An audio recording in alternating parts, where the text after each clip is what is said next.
মুস্তাফিজকে শুধু একটা আইপিএল এ খেলতে দেয় নাই, এবং এটা খুবই নিন্দনীয়। কিন্তু আপনি আপনার নিজের দেশের সেরা খেলোয়াড়, যে কিনা বিশ্বের সেরা খেলোয়াড়, তাকে আপনার দেশের হয়ে বিশ্বকাপে খেলতে দেননি। এবং এই বিষয়ে একজন প্রাক্তন উপদেষ্টা বলেছেন উনি নিজে হস্তক্ষেপ করে এই কাজটা করেছিলেন। আইসিসির নিয়ম অনুযায়ী বোর্ডের কার্যক্রমে কোনো মন্ত্রী কিংবা কোনো সরকারি লোক হস্তক্ষেপ করতে পারে না।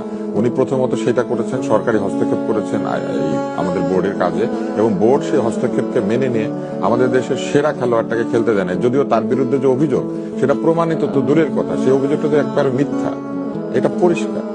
কারণ সে ছিল কানাডায় আর এইখানে যাত্রাবাড়িতে সে দাঁড়িয়ে। হ্যাঁ, তো এই ধরনের একটা বিষয়ে দেশের সেরা খেলোয়াড়টাকে আপনি বাংলাদেশের হয়ে খেলতে দেন নাই বিশ্বকাপে, বিশ্বের সেরা, শুধু দেশের আমরা ক্যারি করতে পারি। এবং এটা কি ইনসাফ? মুখে ইনসাফ বললে হবে? সুবিচারকে আপনি বদল করে দিলেন, উর্দুতে হিন্দিতে ইনসাফ না ইনসাফ বলতে শুরু করলেন। এটা কি ইনসাফ হইল? এটা জাতির প্রতি ইনসাফ হয় নাই। কারণ ও 10টা রান করলে বাংলাদেশের নামের পাশে 10 লেখা হইতো, ওর ব্যক্তি হইতো না। এটা বিশ্বকাপে ব্যক্তি খেলে না, দেশ খেলে।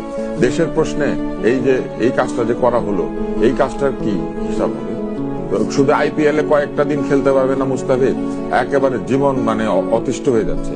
এটা অবশ্যই অন্যায়, কিন্তু বিশ্বকাপে যে আমার সবচেয়ে সেরা খেলোয়াড়টাকে আমি খেলতে দিলাম না, এটার হিসাব কি?